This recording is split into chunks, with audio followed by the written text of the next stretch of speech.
दोस्तों नमस्कार, मेरा नाम है अनूप आकाश वर्मा और आप देख रहे हैं द रिपोर्टर हिंदी। तमिलनाडु विधानसभा चुनाव 2026 के नतीजों ने राज्य की राजनीति में एक ऐतिहासिक मोड़ ला दिया है, जहां टीवीके 107 सीटों के साथ सबसे बड़े दल के रूप में उभरी है, लेकिन 234 सदस्यीय विधानसभा में बहुमत के लिए जरूरी 118 के आंकड़े से 11 सीट पीछे रह गई।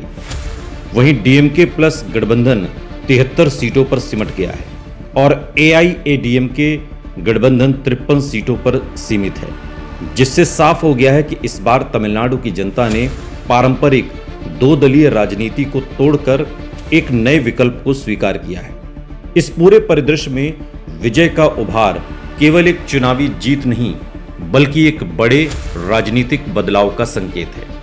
क्योंकि उन्होंने अपनी पार्टी टीवीके को बेहद कम समय में संगठित कर राज्यव्यापी ताकत बना दिया, जिसकी शुरुआत उन्होंने अपने फैन क्लब नेटवर्क को राजनीतिक कैडर में बदलकर की, जो पहले से ही तमिलनाडु के हर जिले, हर शहर और गांव में मौजूद था। और इसी नेटवर्क को बूथ स्तर तक सक्रिय कर उन्होंने चुनावी मशीनरी खड़ी की। उनकी रणनीति का दूसरा अहम पहलू था युवाओं, महिलाओं और शहरी मध्यम वर्ग को सीधे टारगेट करना, जहां उनकी फिल्मों से बनी एंटी करप्शन और सिस्टम के खिलाफ लड़ने वाले नायक की छवि ने वास्तविक राजनीति में भी असर दिखाया। यही कारण है कि पहली बार वोट करने वाले मतदाताओं और शहरी सीटों पर टीवीके को अप्रत्याशित बढ़त मिली। अगर हम सरकार गठन की संभावनाओं का विश्लेषण करें तो सबसे पहली और सबसे मजबूत संभावना यह है कि टीवीके निर्दलीय विधायकों और छोटे दलों के समर्थन से बहुमत का आंकड़ा पार कर ले,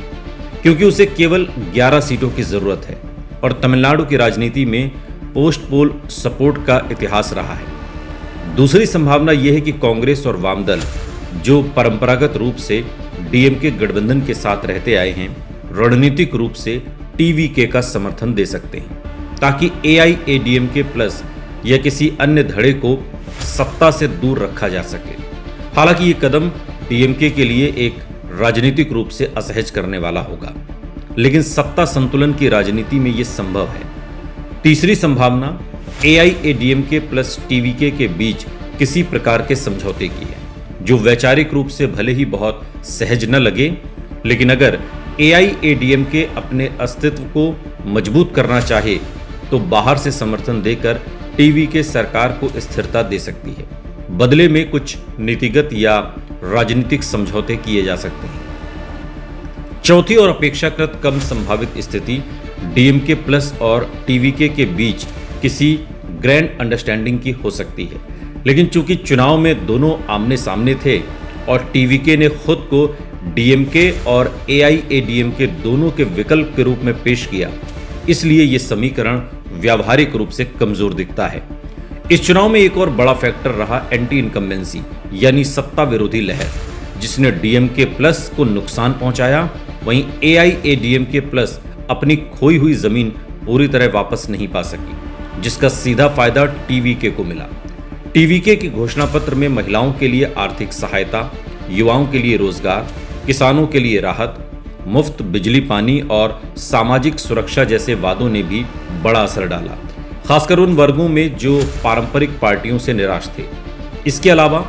थलपति विजय ने अपने चुनाव प्रचार में आक्रामक लेकिन भावनात्मक शैली अपनाई, जिसमें उन्होंने खुद को सिस्टम बदलने वाला चेहरा बताया, और यही नैरेटिव जनता के एक बड़े हिस्से को आकर्षित कर गया। राजनीतिक विश्लेषकों के अनुसार ये चुनाव केवल सीटों का गणित नहीं बल्कि नैरेटिव की जीत है, जहां एक फिल्म स्टार ने अपनी लोकप्रियता को संगठित राजनीतिक समर्थन में बदल दिया। अब सबसे महत्वपूर्ण सवाल यह है कि क्या विजय इस जनादेश को स्थिर सरकार में बदल पाएंगे, क्योंकि सरकार बनाना जितना चुनौतीपूर्ण है, उसे चलाना उससे कहीं ज्यादा कठिन होता है, खासकर तब जब आपके पास पूर्ण बहुमत न हो। उन्हें न केवल सहयोगी दलों को साथ रखना होगा बल्कि प्रशासनिक अनुभव की कमी को भी संतुलित करना होगा, क्योंकि डीएमके और एआईएडीएमके जैसी पार्टियों के पास दशकों का शासन अनुभव है। अंततः मौजूदा आंकड़ों टीवीके 107, डीएमके प्लस 73 और एआईएडीएमके प्लस 53 को देखते हुए सबसे यथार्थवादी संभावना यही है कि टीवीके केंद्र में रहकर सरकार बनाएगी और विजय तमिलनाडु के अगले मुख्यमंत्री बन सकते हैं। लेकिन ये पूरी तरह आने वाले दिनों में होने वाली राजनीतिक बातचीत, गठबंधन समीकरणों और रणनीतिक फैसलों पर निर्भर करेगा, जो तय करेंगे कि तमिलनाडु की राजनीति में ये बदलाव स्थायी रूप लेता है या नहीं।